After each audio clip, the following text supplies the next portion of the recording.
Wassalatu wassalamu ala man arsalahu Allahu li irsyadil ibad wa ala alihi wa sahbihi al-muhtadin ila subulir rasyad ila akhir ma qala radhiyallahu ta'ala anhu wa ardah wa nafa'ana bihi wa bi ulumihi fid dharain amin. Salawat serta salam senantiasa tercurahkan kepada sosok manusia mulia, sosok manusia agung yang Allah utus beliau untuk menjadi penuntun manusia, untuk menjadi guru pembimbing dari segenap hamba Allah Subhanahu wa ta'ala. Salawat serta salam juga senantiasa tercurahkan kepada keluarga Nabi, sahabat-sahabat setia Nabi, al-muhtadin ila subulir rasyad. Yang mana keluarga Nabi, sahabat-sahabat Nabi adalah orang-orang yang memperoleh petunjuk dari Allah Subhanahu wa ta'ala untuk menempuh jalan keselamatan. Jalan yang kalau kita tempuh kita akan mendapatkan rusyud, akan mendapatkan petunjuk dari Allah Subhanahu wa ta'ala, taufik hidayah dari Allah Subhanahu wa ta'ala. Baik. Di pertemuan 2 minggu yang lalu sudah kita bahas beberapa dalil tentang kemuliaannya keluarga Nabi, anak cucu dzurriyyah keturunan Rasulullah sallallahu alaihi wasallam. Yang dari berbagai macam dalil tadi itu kita menjadi faham dan mengerti bahwa kita nggak cukup hanya cinta kepada Rasulullah, tapi kita juga wajib untuk cinta kepada anak cucu keturunan Rasulullah sallallahu alaihi wasallam. Akan tertolak cintanya kita kepada beliau kalau kita tidak menyempurnakan cinta kita kepada Rasulullah dengan cinta kita kepada anak cucu beliau. Banyak sudah kita bahas di pertemuan yang terakhir, hanya saja belum tuntas. Maka di pertemuan kali ini insya Allah akan saya tuntaskan bagaimana saja kemuliaannya anak cucu keturunan dzurriyyah Rasulullah sallallahu alaihi wasallam. Salah satunya adalah Al-Imam Ibn Hajar. Pernah ditanya oleh seseorang, "Wahai Imam, mana yang lebih mulia? Sayyid cucunya Nabi tapi nggak punya ilmu agama, atau non sayyid tapi punya ilmu agama?" Maka Al-Imam Ibn Hajar menjawab, sayyid walaupun bodoh itu lebih mulia daripada yang bukan sayyid walaupun alim. Loh, kenapa? Bukankah manusia itu menjadi mulia gara-gara ilmu agama? Ya, tapi bukan hanya ilmu agama yang memuliakan seseorang. Seorang alim, seorang non sayyid yang alim menjadi mulia gara-gara ilmunya. Sementara seorang sayyid menjadi mulia bukan karena ilmunya, tapi karena darahnya. Kemuliaan yang datang dari luar itu nggak lebih mulia daripada kemuliaan yang dari awal penciptaannya. Seorang sayyid itu menjadi mulia bukan karena ilmunya, bukan karena kewaliannya, bukan karena kesolehannya, bukan karena kekayaannya, bukan karena jabatannya, bukan karena usianya. Seorang sayyid itu menjadi mulia karena darahnya ada darah Rasulullah sallallahu alaihi wasallam. Ibarat emas, walaupun nggak berbentuk, bentuknya jelek, tapi tetap mahal. Sekalipun dibandingkan dengan batu yang diukir, yang dipahat sedemikian rupa sampai indah. Kalau mengukur keindahan, maka emas tidak lebih indah daripada batu yang diukir, yang dipahat tadi. Tapi tetap seindah-indahnya batu diukir, dipahat tidak akan lebih mulia daripada emas walaupun tidak berbentuk emasnya. Kenapa? Karena emas itu walaupun gak berbentuk mulia dari dulunya. Mulai dari awal diciptakan emas itu batu mulia. Beda halnya dengan batu. Kalau batu biasa, batu kali, itu tidak menjadi mulia kecuali harus ada upaya. Sama seorang sayyid itu menjadi mulia karena dari awal penciptaannya. Sementara yang non sayyid harus menjadi mulia dengan upaya. Apa itu? Dengan ilmunya, dengan kesolehannya, dengan ketaatannya, dengan ketakwaannya, dan seterusnya. Karena itu jangan pernah kita membeda-bedakan. Jangan pernah kita membeda-bedakan sayyid. Jangan pernah kita membeda-bedakan habaib. Oh, kalau cinta kepada habaib yang berilmu gampang. Cinta kepada habaib yang tua, yang sepuh, gampang. Cinta kepada habaib yang soleh, cinta kepada habaib yang wali, gampang. Yang gak gampang itu adalah cinta kepada habaib bukan karena. Saya cinta sama habib karena walinya, karena solehnya, karena ibadahnya, karena takwanya, karena popularitasnya. Orang sekarang kadang-kadang cinta sama habib yang terkenal, yang gak terkenal gak direken. Karena ilmunya yang gak gampang tuh cinta kepada habaib tanpa karena. Cuman satu karenanya. Apa sebab kita wajib cinta sama habaib?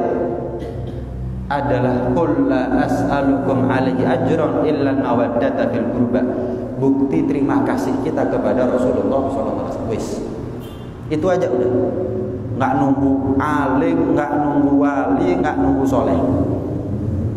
Nah, itu jangan keburu bangga nih kita. Kalau muhibbinnya kita masih pilih-pilih.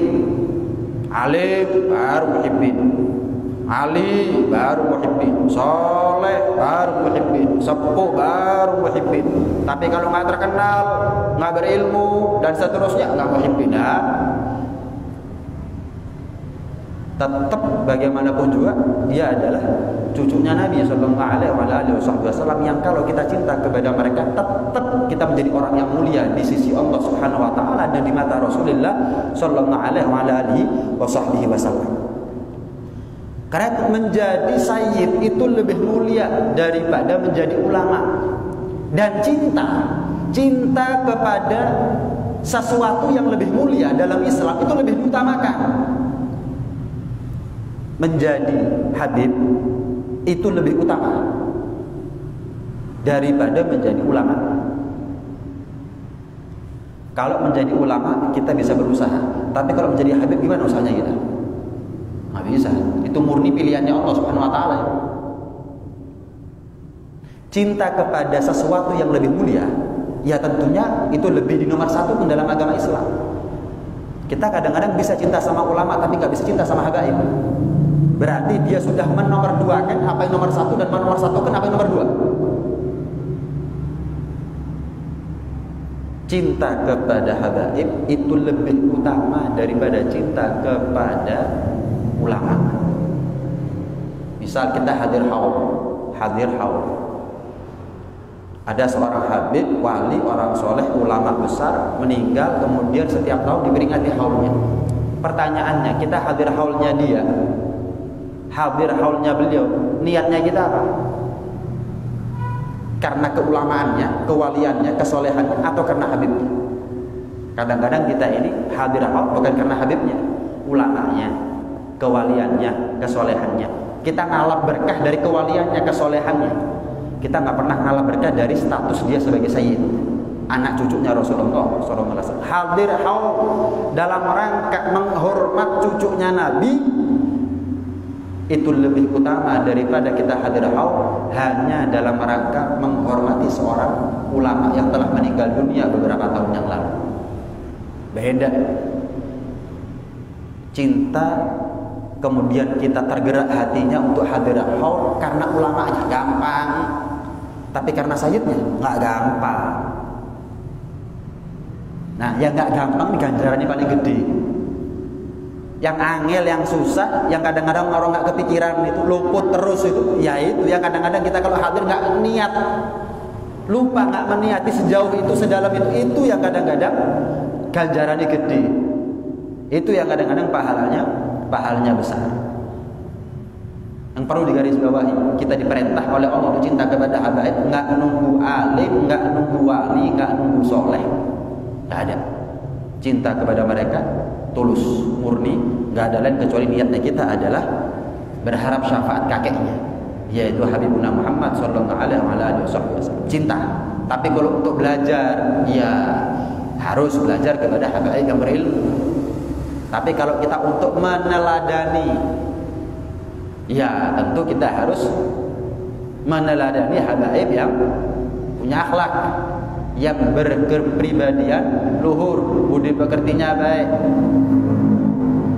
Ya kalau kita mau berguru, ya cari habaib yang akidahnya ahlu sunnah wal jamaah, jelas. Tapi kalau untuk cinta, jangan tebang pilih, karena Allah tidak pernah mengklasifikasikan habaib. Yang ini cinta, yang ini jangan, ya nggak pernah. Rasulullah juga nggak pernah yang ini cintai, yang ini jangan, ya cinta. Tapi kalau mengikuti, meneladani, berguru, mengambil sanad ilmu, lain lagi ceritanya. Harus pilih-pilih, karena nggak semua habaib bisa ditiru, bisa diambil ilmunya, dan tidak semua habaib punya akhlak yang baik. Tentunya begitu. Nah,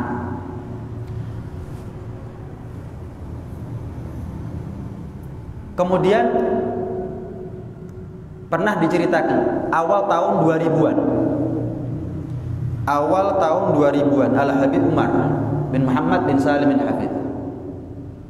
Kalau nggak salah 2001. Tahun 2000 itu Ustadz Abdullah bin Awad Abdul, pondok pesantren, pengasuh pondok pesantren Darut Tauhid di daerah belakangnya UIN, itu meninggal tahun 2000. Nah kebetulan Al-Habib Umar bin Muhammad bin Salim bin Hafid tadi yang sering hadir ke Indonesia itu ada apa ya? Ya kenal baik sama Ustaz Abdullah bin Awad, sering ketemu, beberapa kali kalau di Indonesia ketemu. Meninggal tahun 2000. Tahun 2001 Al-Habib Umar takdir datang ke Indonesia lagi. Maka beliau menyempatkan diri untuk ke Malang, hadir haulnya yang pertama daripada Syekh Al-Ustaz Abdullah bin Awad. Maka tentunya Al-Habib Umar diminta untuk kasih ceramah. Salah satu apa yang beliau sampaikan adalah bahwa almarhum Ustadz Abdullah bin Awad Abdul itu menjadi orang mulia karena 3 hal. Apa? Yang pertama karena ilmunya. Karena ilmunya. Ustadz, ulama, alim, produktif, karyanya banyak. Kemudian amal, orang soleh, orang hebat, wali. Wali, muridnya wali. Wali punya guru, wali.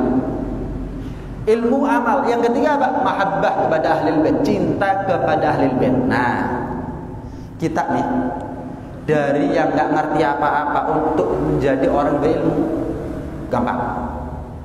Dari yang bukan siapa-siapa karena kita nggak punya nilai ketakwaan untuk menjadi orang yang bertakwa gampang. Yang lebih susah itu adalah dari yang kita tidak cinta kemudian cinta kepada habib, itu yang nggak gampang. Kadang-kadang dulunya cinta jadi nggak cinta kan? Apalagi yang dulu yang nggak pernah cinta tahu-tahu cinta, berat. Dari bodoh jadi alim gampang.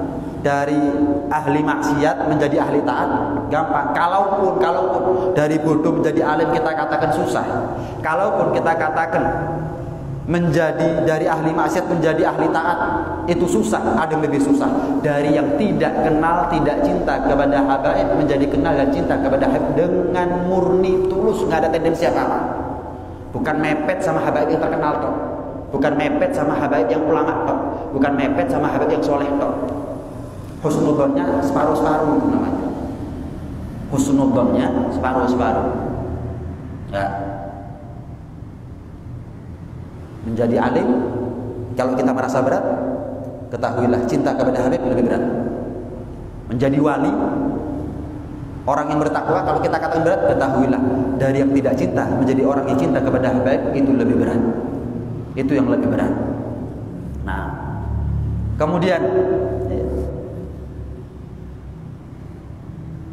pernah diceritakan begini. Maaf, kan mulai banyak sekarang ulama. Yang pertama, ulama yang menutup-nutupi kemuliaannya habaib. Sudah pernah kita bahas di minggu yang lalu, 2 minggu yang lalu. Kenapa kok ulama banyak sekarang yang menutup-nutupi kemuliaannya habaib? Karena mereka menganggap habaib adalah saingan. Habaib numpang, nggak punya andil apa-apa sama kemerdekaan Indonesia.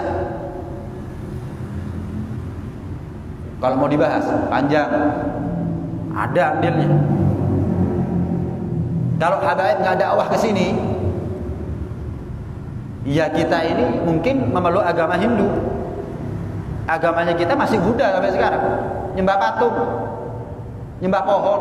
Sampai sekarang aja bekas-bekasnya itu masih ada.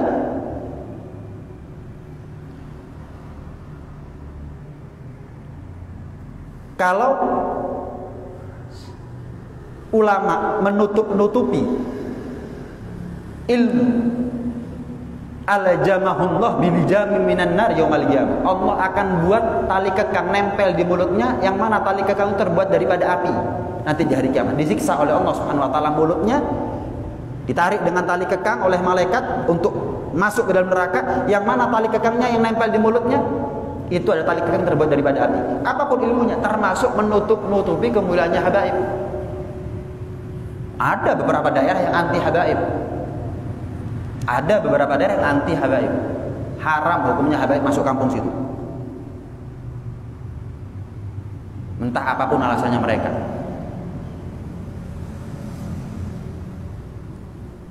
Yang kedua, ada ulama yang ngajari umat untuk benci kepada habaib. Nutup-nutupi tapi gak ngajari benci, menengairis, gak bahas. Kenapa? Kalau orang banyak tahu, wah, gak payu aku. Wah, kehilangan umat saya, nganggap saingan. Ada yang sudah nutup-nutupi malah ngelek-ngelek. Saya mau tanya. Misalnya, setiap instansi itu kan ada oknum ya. Ada oknum. Apakah bisa instansi itu digebiar uyah elek kabeh gara-gara eleknya oknum? Contoh, apa semua orang Indonesia itu baik semuanya? Nggak ada yang jahat. Pertanyaannya, kalau kita sepakat ada yang jahat, apakah bisa dikatakan semua orang bisa jahat?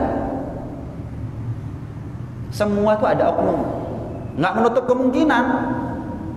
Dan tidak bisa dipungkiri dari kalangan habaib juga ada yang mentang-mentang istilah, yang ahli maksiat, yang nggak taat kepada Allah, yang nggak ngerti akan kemuliaannya dia, ada.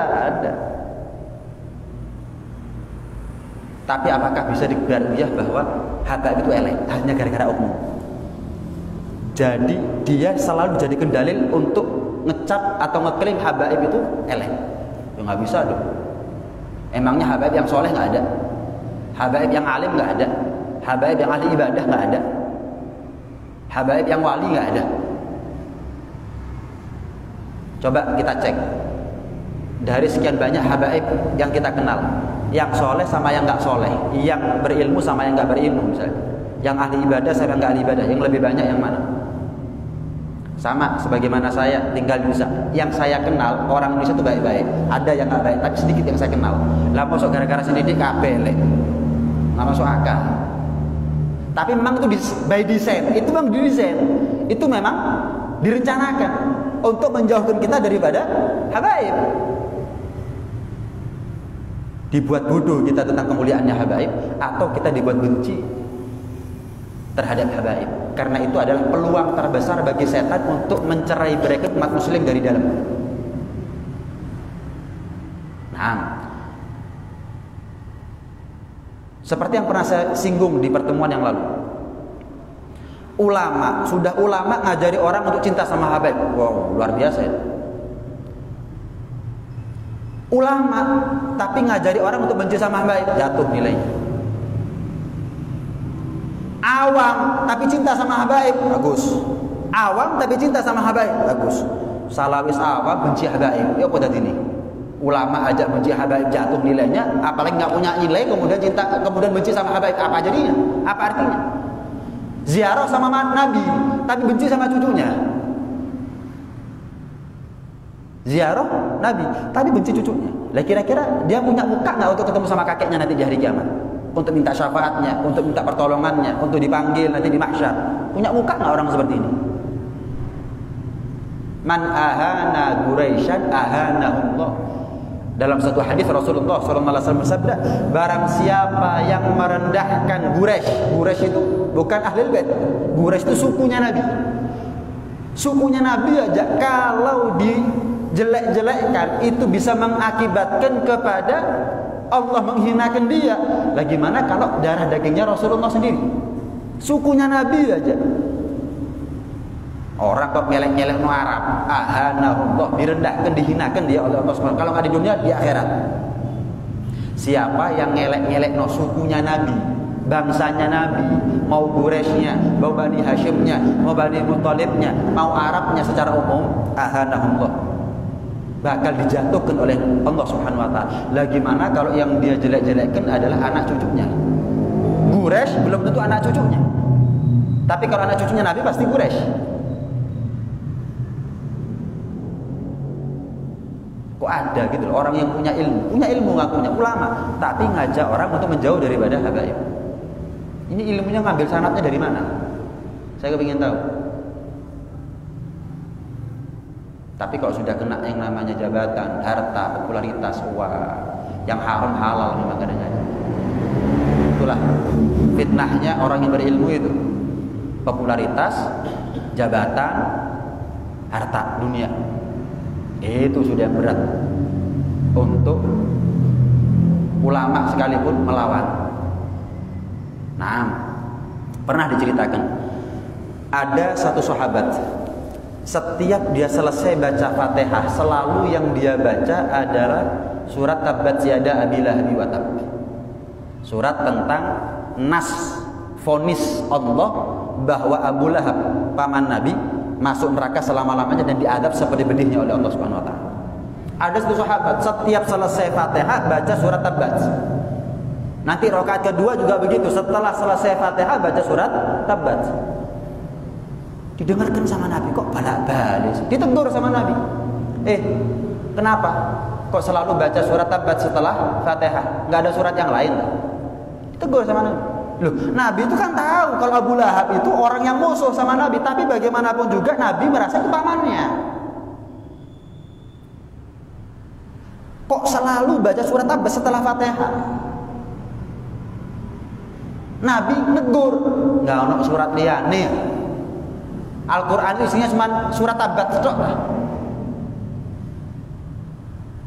Ada sahabat yang lain setiap selesai Fatihah baca surat Al-Ikhlas. Fatihah qul huwallahu ahad Allah. Nanti rakaat kedua Fatihah waladhdallin amin bismillahirrahmanirrahim qul huwallahu ahad Allah. Terus begitu. Ini kan bolak-balik saya dengar orang ini kalau selesai Fatihah selalu baca surat Al-Ikhlas. Apa ditegur sama Nabi? Enggak, ditanya sama Nabi. Kenapa kamu ini? Setelah Fatihah kau selalu baca surat Al-Ikhlas. Saya cinta sama Al-Ikhlas ya Rasul. Apa kata Rasulullah? Sebagaimana kamu cinta sama surat Al-Ikhlas, maka surat Al-Ikhlas pun juga cinta sama kamu. Saya mau tanya, dua sahabat ini kan perbuatannya sama ya. Setelah Fatihah baca surat itu tok, nggak pernah gonta-ganti. Saya mau tanya, responnya Nabi sama nggak? Sama apa beda? Beda. Yang satu ngamuk, negur Nabi. Baca yang lain. Makanya kami habaib itu kalau khataman Quran pas tepat baca surat Al-Lahab itu bacanya lirih. Bacanya lirih. Bismillahirrahmanirrahim. Tabbat yada Abi Lahab wa Tabb. Aghna anhu maluhu wa ma kasab. Yang dulunya, yang awalnya keras, Bismillahirrahmanirrahim. Idza jaa nasrullahi wal fath wa ra'aitan nas yadkhuluna fi dinillahi afwaja fasabbih bihamdi rabbika wastaghfir innahu kana tawwaba. Allahu akbar, la ilaha illallah, Allahu akbar. Bismillahirrahmanirrahim. Tabbat yada Abi Lahab wa Tabb. Kenapa? Gara-gara teringat cerita satu sahabat bolak-balik baca surat Tabbat, Nabi nggak terima, Nabi menegurnya, ganti dengan yang lain. Jangan cuma Tabbat saja, baca yang lain juga. Sampai kami habis kalau baca surat Tabbat juga begitu. Kenapa? Khawatir bikin kecewa Nabi. Walaupun Nabi bukan nggak terima ya Abu Lahab masuk neraka, bukan. Nggak terima sama, nggak ridho, nggak puas sama keputusannya Allah, bukan. Beda nggak? Responnya Nabi beda ya. Saya mau tanya, adakah keluarganya Nabi yang lebih parah daripada Abu Lahab? Ada. Paman Nabi tapi musuh kejam sama Nabi. Kalau ada Sayyid nakal sama Abu Lahab, yang lebih nakal siapa? Abu Lahab, Nabi nggak terima lah. Gimana kalau kita ngerasani Sayyid yang nakal? Apalagi kadang-kadang di podium ngerasani wong, ngerasani Sayyid, dia merasa Sayyid itu berbuat salah, dirasanin teh. Ini sahabat jihad bolak-balik sama Nabi. Baca, bukan ngerasani, baca Al-Quran surat Tabbat yada abi lahabi wa tab bolak-balik. Nggak terima Nabi lah. Gimana kalau Sayyidnya? Ini kafir Abu Lahab, Sayyid nggak kafir. Ini Abu Lahab kejam sama Nabi, ini Sayyid nggak kejam sama, tetap cinta sama kakeknya. Gimana kira-kira responnya Nabi nanti di akhirat sama orang seperti ini? Ayo, seperti yang saya bahas. Wah, kalau dalil banyak, cuman hati yang perlu dipertanyakan. Dalilnya sahih, cuman hatinya kita kalau sakit, kerumu kok gini, panas kupingnya kita. Kalau hatinya kita ini benci sama Habaib, kerumu ini, masuk Al-Quran, masuk hadis ceritanya sahabat, nggak masuk, sumpah. Kenapa? Hatinya sakit. Jadi yang dibutuhkan untuk cinta kepada Habib bukan hanya dalil, tapi ada yang lebih penting daripada itu. Bukan hanya dalil yang sahih, tapi hati yang sahih. Itu yang lebih dibutuhkan. Karena memang nggak gampang, dalilnya ada, kalau hatinya nggak terima, tetap nggak terima. Kalau hatinya hasud, tetap dia nggak akan cinta kepada Habib. Pernah diceritakan juga ketika Rasulullah SAW hijrah dari Mekah ke Madinah. Termasuk yang hijrah bersama Nabi adalah putrinya Abu Lahab. Namanya Durrah, putrinya Abu Lahab. Durrah binti Abu Lahab. Durrah binta Abi Lahab. Wis, ketika sampai di kota Madinah, dirasani sama penduduk kota Madinah. Oh ini ya putrinya Abu Lahab ya. Oh ini ya putrinya Abu Lahab ya. Kayak dibully gitu. Putrinya Abu Lahab ini putrinya Abu Lahab ini yang bapaknya orang kafir ini, bapaknya dinas di Al-Quran masuk neraka sana. Gak kuat nih Durrah. Yo bapake. Matul. Ya Rasulullah, apa perlunya sih orang-orang kok ngerasa di bapaknya saya? Saya kan nggak bisa pilih jadi anaknya siapa. Saya nggak bisa milih bapaknya saya siapa. Saya sudah iman sama Anda, tapi mereka nggak menganggap imannya saya, nggak memandang imannya saya. Mereka pandang oleh bapaknya saya. Langsung Rasulullah naik mimbar khutbah. Ma balu rijalin yu'dzunani fi gharabati. Apa perlunya kalian ini membuat aku sakit hati tentang keluargaku? Ini kerabatku nih, Durrah binta Abi Lahab ini adalah keluargaku, misananku, sepupuku. Ayahku dengan ayahnya dia satu saudara, satu darah. Apa perlunya kalian membuat aku sakit hati terhadap kerabatku? Wa man yu'dzunani faqad adzallah, dan barang siapa yang membuat aku sakit hati berarti dia sudah bikin sakit hati Allah. Apa perlu? Langsung respon Nabi. Reaksinya cepat tuh Nabi, langsung naik mimbar, langsung khutbah. Isi khutbahnya ada lain. Apa perlunya kalian itu membuat aku sakit hati terhadap urusan kerabat? Ketahuilah kapan kalian buat aku sakit hati, sejatinya kalian, hakikatnya kalian buat sakit hati Allah Subhanahu wa taala. Lihat. Jelas ini ya. Padahal itu kan kenyataan ya. Durrah itu punya bapak, bapaknya kafir, masuk neraka, musuh sama Nabi, dirasani. Lah gimana kalau ada fitnah? Guru mesti terus percaya. Taunya dari orang, taunya dari berita misalnya. Terus yakin sudah, kurang ajar. Fitnah, pembunuhan karakter. Terus ya apa? Kira-kira kalau seandainya Nabi hidup terus melihat kita ini seperti ini sama Habaib, kira-kira Nabi gimana sama kita?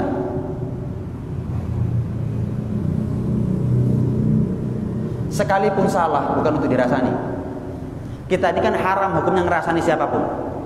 Walaupun kenyataan, memang kenyataan itu makanya namanya ngerasani. Kalau nggak kenyataan itu namanya fitnah. Loh, kenyataan itu namanya ngerasani, riba. Lah kalau nggak ada, kita ada itu namanya fitnah, lebih parah. Kita ini ngerasani siapapun hukumnya dosa besar. Hukumnya dosa besar. Riba itu dosanya lebih parah daripada anak zina sama ibunya. Dalam riwayat yang lain, riba itu dosanya lebih parah daripada orang zina 36 kali zina. Dan kata Nabi, wa arbar riba fi irdin nas, paling riba itu bukan bunga yang kita makan. Yang lebih parah daripada itu adalah ketika kita ngerasani orang lain. Berarti kalau riba itu sama dosanya seperti anak zina sama ibu, sama seperti dosanya orang yang zina 36 kali zina. Lah kalau kita ngerasani dosanya gimana itu? Lah kalau yang dirasani cucunya Nabi gimana itu? Lah kalau yang difitnah cucunya Nabi gimana itu? Ayo.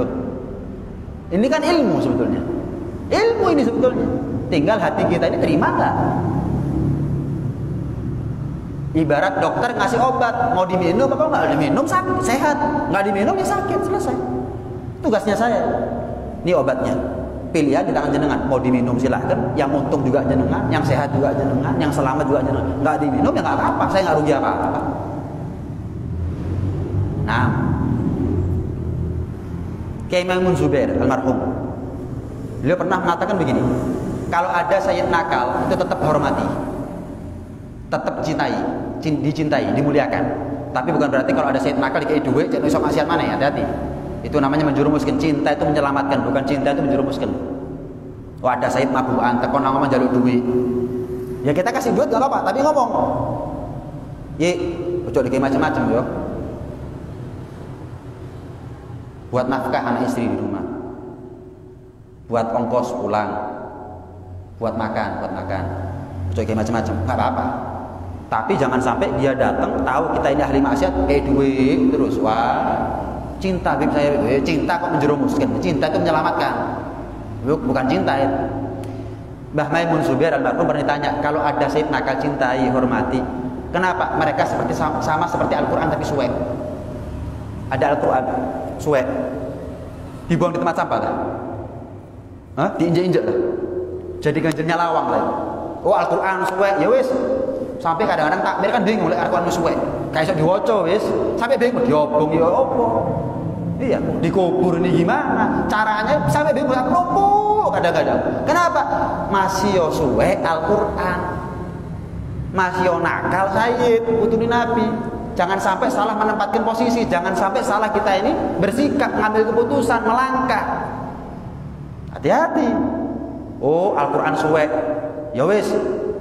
Buat tisu jeding, buat tisunya kamar mandi, Al-Quran suwek wesan gak kanggo, kafir hukumnya. Oh, sayyid tapi nakal, sudah direken. Pernah diceritakan ada seorang sayyid wakaf kepada satu pejabat. Ini wakaf, ini kebun kurma, ini kebun anggur, ini kebun ini kebun itu, saya wakaf.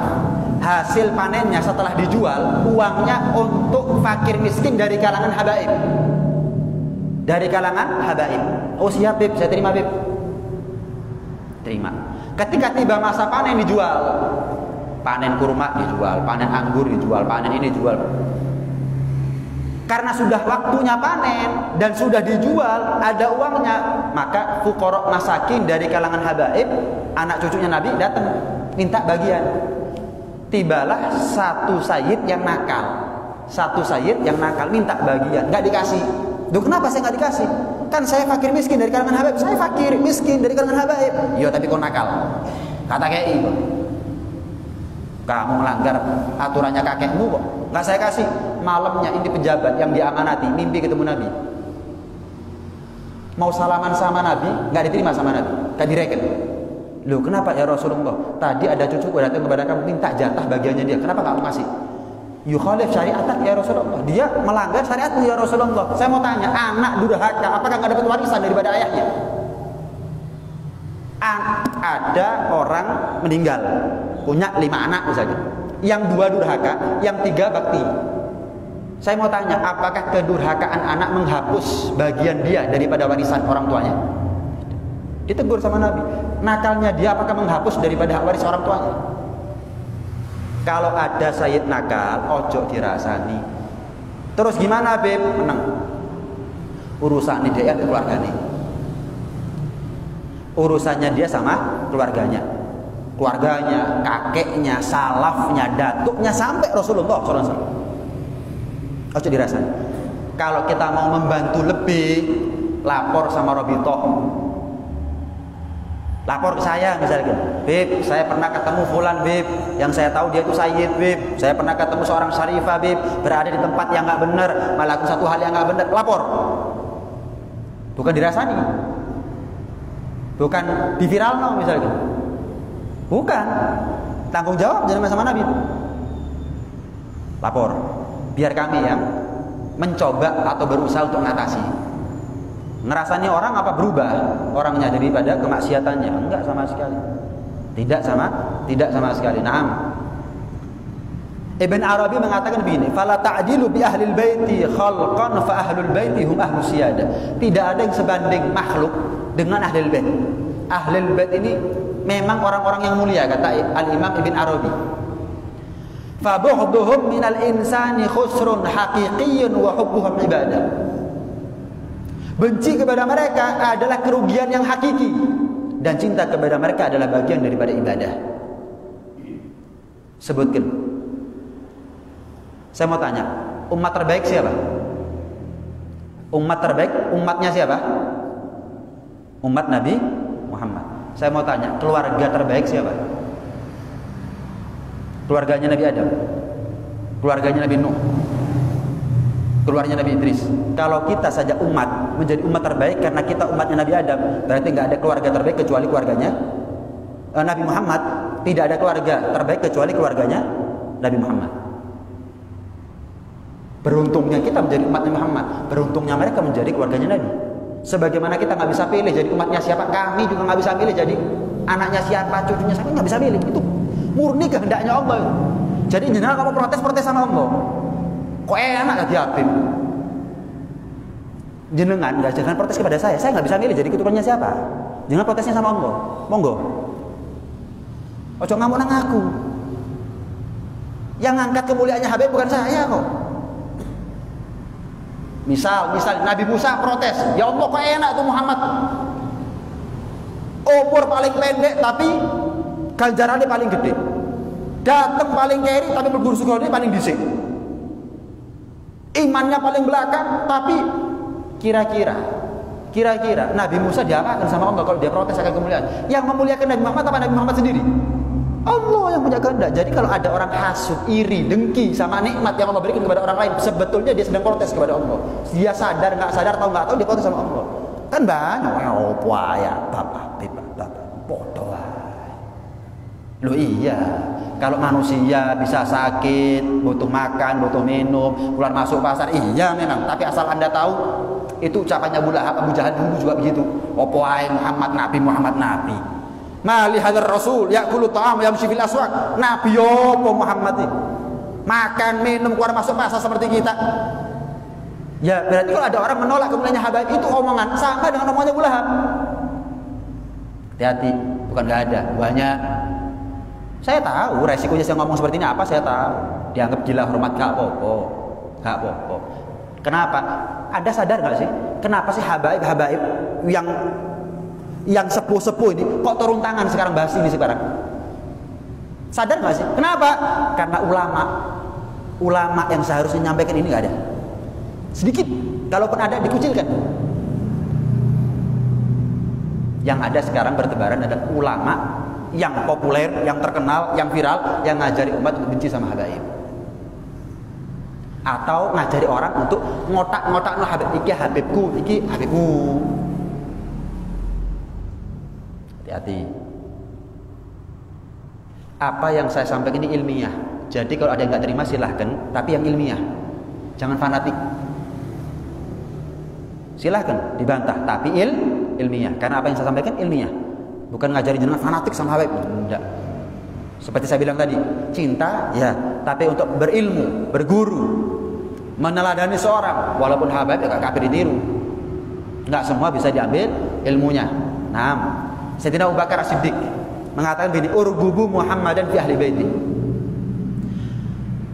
Deketi, ngepeati sama Nabi Muhammad, itu ngepeati kepada ahli baitnya. Kalau kita mau ngepeati Rasulullah, itu dengan cara kita berbaik hati kepada anak cucunya, ahli baitnya. Bahkan beliau pernah bersumpah, walladzi nafsi biyadihi, demi Allah yang mana jiwaku, nyawaku ada dalam genggamannya, dalam kuasanya Allah, la garabatu Rasulillah, kerabatnya Rasulullah ahabbu ilayya, lebih aku cintai, an asila min garabati, lebih aku prioritaskan untuk aku sambung silaturahmi dengan kerabatnya Nabi daripada aku sambung silaturahmi kepada kerabatku sendiri. Ini Sayyidina Abu Bakar. Ini Sayyidina Abu Bakar. Apakah Sayyidina Abu Bakar ini salah? Muridnya Nabi, khalifahnya Nabi setelah beliau meninggal. Nah, Zaid bin Thabit, seorang ulama, punya murid namanya Abdullah bin Abbas. Abdullah bin Abbas pisanan Rasulullah SAW, putra Sayyidina Abbas. Sayyidina Abbas itu adalah paman Rasulullah SAW. Ketika Zaid bin Thabit ini datang, bawa kuda, maka Abdullah bin Abbas itu berdiam ada di pintu masjid. Untuk apa? Nyambut kudanya Zaid bin Thabit sebagai gurunya, agar turunnya aman, gak jatuh, biar gak gerak di kuda. Ketika sampai, Zaid bin Thabit mengatakan, jangan Abdullah bin Abbas, jangan begitu. Iya, nggak pantas, kamu ini ahli baitnya Nabi, sepupunya Nabi, ayahnya kamu dengan ayahnya Rasulullah satu saudara. Jangan, wes, yang lainnya enggak. Rasulullah perintah saya berbuat seperti ini kepada ulama. Beginilah Rasulullah ajarkan kepada saya untuk berbuat, bersikap, berakhlak kepada ulama, takdim kepada ulama. Turun, ya wes, nurut. Zaid bin Thabit turun dari kudanya, langsung disaut tangannya Abdullah bin Abbas, muridnya Dewi. Langsung disaut, diciumi. Jangan, Anda guru saya. Kami juga diperintah, beginilah caranya kami bersikap kepada ahli baitnya Nabi. Ngergani. Kalau sekarang ada. Sudah merasa hebat kalau menjadi gurunya Sayyid. Zaid bin Thabit ini sahabat. Gurunya Abdullah bin Abbas, sepupunya Nabi, tidak merasa lebih hebat. Justru murid yang dicium tangannya. Kenapa? Beginilah kami diperintah untuk hormat kepada ahli baitnya Nabi. Nah, pernah diceritakan. Saya sambung sedikit. Ada seorang ulama namanya Asy-Syaikh Muhammad bin Abu Bakar Ba'abbad. Asy-Syaikh Muhammad bin Abu Bakar Ba'abbad ini tinggal di kota Syibam. Beliau itu kalau ada orang masuk kota Syibam, Sayyid masuk kota Syibam, beliau langsung ngomong sama murid-muridnya, santri-santrinya, nih sekarang nih ada Sayyid baru datang dari kota A masuk ke kota Syibam. Penasaran Sayyidnya, penasaran santrinya, dicek ternyata betul. Nggak ngelihat, nggak pakai GPS ini, nggak pakai WA dulu. Saya ini datang, enggak, langsung tahu. Dari mana tahunya? Dari penciumannya. Bau harum daripada darah Rasulullah SAW tercium. Walaupun beliau di rumah, gerbang kota Syibam jauh. Ada Sayyid masuk ke Syibam, santri-santrinya heran, penasaran, coba sih dicek, ngetes, dicek, ternyata benar ketemu. Asy-Syaikh Muhammad bin Abu Bakar Ba'abbad termasuk gurunya Asy-Syaikh Abdurrahman As-Segaf. Tapi sekalipun guru, Asy-Syaikh Abdurrahman As-Segaf kalau datang dijemput tuh disambut di pintu kota Syibam. Bukan ditunggu di rumah, dijemput. Saling ngeregani. Kalau sekarang satu sama lain saling merasa lebih daripada yang lain. Masing-masing ada oknum ya, nggak semua ya, tapi masing-masing ada oknum. Habaib yang mentang-mentang ada, tapi kiai yang kayak notangannya kepada saya juga banyak. Merasa lebih, aku gurumu, ustadmu. Kau kayak itu ilmu tuh aku ya bodoh. Ada habaib yang mentang-mentang juga banyak. Ya, intinya kita ini, saya jadi habib yang betul, jenengan jadi muhibbin yang betul, selesai. Nggak usah bingung sama ada habib fulan begini, ada habib fulan sama. Saya juga nggak perlu bingung ada muhibbin yang begini, nggak usah. Yang penting saya niru Rasulullah, selesai. Apa bingung? Sudah sunatullah. Saya sebaik apapun pasti ada yang benci. Rasulullah sempurna, ada yang benci, selesai. Peduli amat sama orang yang benci. Gak dipatahin mati dewe ya, Bu. Saya nggak dipenggal kepalanya, mati sendiri saya ini. Apa bingung? Kalaupun saya ceramah seperti nggak diundang lagi, nggak ada masalah. Saya nggak diundang lagi, diundang malaikat Israel. Yang itu yang saya takutkan. Saya lebih takut nggak diundang Nabi masuk surga daripada takut untuk menyampaikan sesuatu yang benar. Qulil haq lak wa alaik. Kata Imam Ja'far As-Shadiq, sampaikan sesuatu yang benar. baik apakah itu menguntungkan kamu ataukah mendatangkan resiko buat kamu. Saya ngomong seperti ada resikonya. Pemanisnya enam model kayak gini, ilmu asbiro, akhlak asbiro, ngomong mahabbah. Ada resikonya. Tapi ya saya baca kitab kok, bukan ngajak jenengan untuk fanatik, enggak, ilmiah saja. Pernah diceritakan, ini kisah kiai-kiai Indonesia nih, Kiai Hasan Genggong Probolinggo.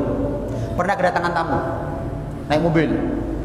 Udah, Kiai Hasan Genggong ini sama, penciumannya tajam. Kalau ada sayyid datang ke pondoknya, berdiri. Ketika ada satu mobil datang turun rombongannya, Kiai Hasan ini tengah ngajar, berdiri. Berhenti ngajar, ngajar. Berdiri. Orang-orang kaget.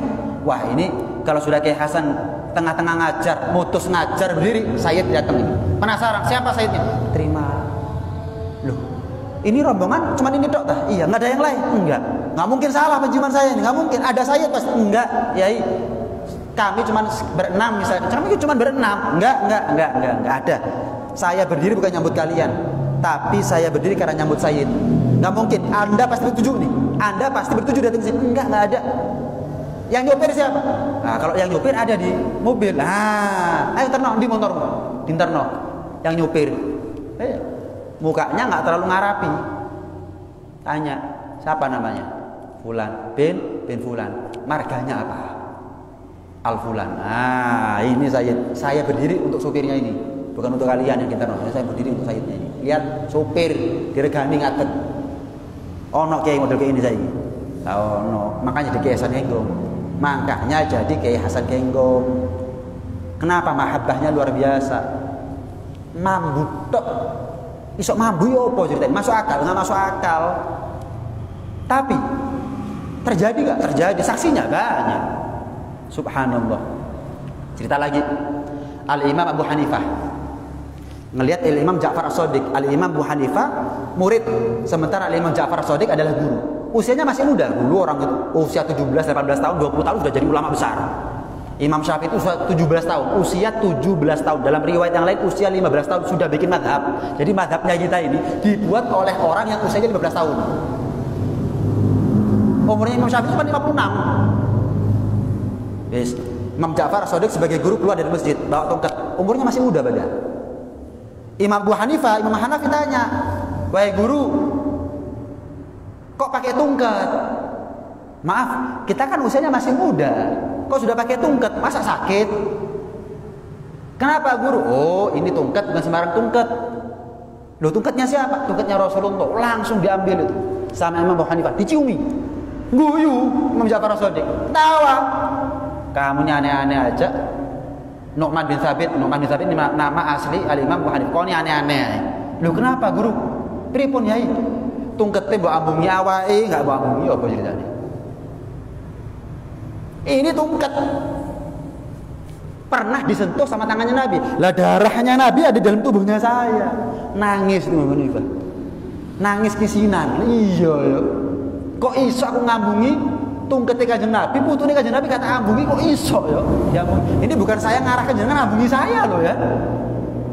Bukan ngarahkan jenengan, enggak ada urusan sama saya itu semuanya. Kan saya sudah cerita minggu yang lalu, saya sudah dapat kemuliaan dari Allah. Saya enggak cari kemuliaan dari manusia. Saya bukan orang gila, saya masih waras. Kemuliaan dari Allah enggak mungkin saya tukar dengan kemuliaan dari manusia. Enggak mungkin. Ya, Aremania yang edan diregane Gusti Pangeran kok bingung diregane menungso. Edan apa? Enggak butuh. Tapi yang cinta dia yang mulia. Yang masuk masjid dia yang mulia. Yang baca Quran dia yang mulia. Masjid nggak ada yang masuk tetap mulia. Al-Quran nggak ada yang baca tetap mulia. Rasulullah nggak ada yang sholawat kepada beliau tetap mulia. Habaib nggak ada yang cinta tetap habaibnya mulia. Yang cinta yang beruntung. Yang masuk masjid yang beruntung. Yang baca Quran yang beruntung. Yang sholawat sama Nabi yang beruntung. Yes. Kiai Hamid punya guru namanya Al-Habib Ja'far bin Syekhon As-Segaf. Kakek daripada Habib Taufik bin Abdul Qadir bin Husain As-Segaf. Itu kalau ziarah dari jauh sandalnya dicepot, sandalnya dilepas dari jauh. Subhanallah. Jadi jenengan waktu Pasuruan nggak lengkap, nggak sempurna ziarahnya kepada Kiai Hamid kalau nggak ziarah kepada gurunya Al-Habib Ja'far bin Syekhon As-Segaf. Bahkan makamnya Mbah Hamid itu, kalau jenengan titen ya, kalau tahu Habib Ja'far bin Syekhuna Segaf, itu kepalanya Mbah Hamid hampir sejajar dengan kakinya Habib Ja'far bin Syekhuna Segaf. Kepalanya Kiai Hamid hampir sejajar dengan kakinya gurunya Al Habib Ja'far bin Syekhuna Segaf.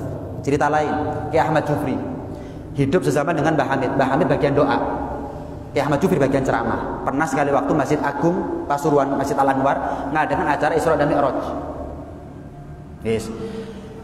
Kiai Ahmad Jufri nunggu waktu untuk ceramah. Kiai Ahmad Jufri orangnya itu sumuan, gampang ongkep. Dibukai kancingnya, kemudian diangkat sedikit kopiahnya atau imamahnya, kipasan, jagongan gitu. Kemudian dari arah belakang Al Habib Abdul Qadir bin Husain As-Segaf, abahnya Habib Taufik, menantunya Habib Ja'far bin Syekhuna Segaf, gurunya Kiai Hamid tadi itu, datang dari arah belakang. Kiai Ahmad Jufri nggak ngerti, nggak sadar kalau ada seorang sayyid datang, udah sholat tahiyat masjid. Habib Abdul Qadir bin Husain As-Segaf, begitu salam, assalamualaikum warahmatullahi wabarakatuh. Setelah sholat baru kaget, baru tahu Kiai Ahmad Jufri, lu ada Habib Qadir. Lewat mana tadi kok saya nggak kelihatan? Lewat belakangnya jenengan ya. Itu apa ya? Kayak bantal untuk duduknya Kiai Hamid, langsung digulung, langsung digenahno kopiahne sing rapi, langsung dirapikan kancingnya, langsung pakai minyak wangi, ini segala macam, dibawa deh gitu, ngongkon santri gawon, enggak, kasih kan enggak, digawa dewe, ngapunten Bib, mboten ketinggal kula Bib, enggak apa-apa. Ini Bib bantal Bib untuk duduknya jenengan Bib. Ya, makro nolak bantal, diterima, enggak lama Habib Qadir bin Husain As-Segaf keluar dari ruangan tersebut. Kiai Badar itu sezaman dengan Al Habib Hadi Al Hamid Pasuruan. Al Habib Hadi punya anak namanya Habib Ahmad, masih kecil, diajak sowan ke rumahnya Kiai Badar. Ketika ngobrol Al Habib Hadi Al Hamid dengan Kiai Badar, Habib Ahmad yang masih kecil itu seneng sama kambing, dilus-lus gitu. Nah, ketika mau pamit pulang, Kiai Badar tanya, seneng nggak Yi? Iya seneng. Dilus-lus, namanya anak kecil seneng sama kambingnya biasa. Itu nggak ketemu besok, kecuali kambingnya sudah di rumahnya Habib Hadi Al Hamid. Langsung sudah, gak tahu wes. Orang sekarang, tuh nggak Bib, aku lek sogi Bib. Sogi itu temenan ali bisa. Ya. Kiai Murtadho besuk Pasuruan. Saya dapat cerita dari Pasuruan, sering dapat cerita dari Pasuruan karena guru saya Al Habib Taufik orang Pasuruan. Kiai Murtadho besuk itu murid daripada Al Habib Ali bin Abdullah Al Haddad Sangeng Bangil. Al Habib Ali bin Abdullah ini senang sama bandeng, ikan bandeng. Itu di Bangil dibikinin tambak bandeng khusus untuk Al Habib Ali bin Abdullah Al Haddad. Sampai saya pernah dengar dari guru saya, ustadz saya, namanya Ustadz Muhib, orang Mesuk, keturunannya Kiai Murtadho, itu ngomong, kami anak cucunya keluarga nggak pernah makan bandeng itu sampai sekarang, nggak pernah merasakan bandeng dari tambak kakeknya kami, nggak pernah tahu. Kenapa? Itu seolah-olah sudah diwakafkan untuk keluarganya Al Habib Ali bin Abdullah Al Haddad. Meninggal, Al Habib Ali bin Abdullah Al Haddad meninggal. Kiai Murtadho bingung, sapa maneh guruku sing kok sayyid. Zaman dulu sayyid nggak seperti sekarang. Siapa lagi ya? Akhirnya ketemu sama Al Habib Ali bin Segaf Kebonagung Pasuruan. Sampai berguru lagi sama beliau. Dan Al Habib Ali bin Segaf meninggal lebih dulu daripada Kiai Murtadho. Kiai Murtadho wasiat, kalau saya meninggal tolong saya dimakamkan di Kebon Agung, usahakan dekat dengan pesarean daripada Al Habib Ali bin Segaf. Sampai segitunya wasiatnya. Jadi sehidup semati temenan, cintanya cinta luar biasa, cintanya cinta luar biasa. Hasil muhibbin itu magamnya para wali, muhibbin itu magamnya wali. Jadi jenengan kalau Bib saya muhibbin itu jenengan namanya ngaku wali. Orang dulu nggak ada yang ngaku muhibbin, nggak ada, tapi terbukti. Nah, tugasnya kita nggak usah ngaku, sama nggak usah ngaku umatnya Nabi, Bib saya umatnya Nabi, nggak usah ngaku memang kita umatnya Nabi, buktikan aja. Karena kita masuk surga bukan karena pengakuan, kita masuk surga karena pembuktian. Sebagaimana kita sebagai umat dinilai oleh Nabi pantas masuk surga atau tidak, sama Ahlul Bait juga menilai, punya hak untuk menilai siapa yang pantas masuk surga, siapa yang tidak. tergantung bagaimana amal kita ada di atas dunia, ada di muka bumi. Mudah-mudahan Allah kasih hati kita bersih ya daripada hasud, iri, dengki, sehingga ilmu ini menjadi ilmu yang manfaat buat kita semuanya. Ala hadhihi niyyah wa ala kulli niyyah salihah wa ila hadratin nabi Muhammadin sallallahu alaihi wa alihi wasallam bi sirri asraril Fatihah.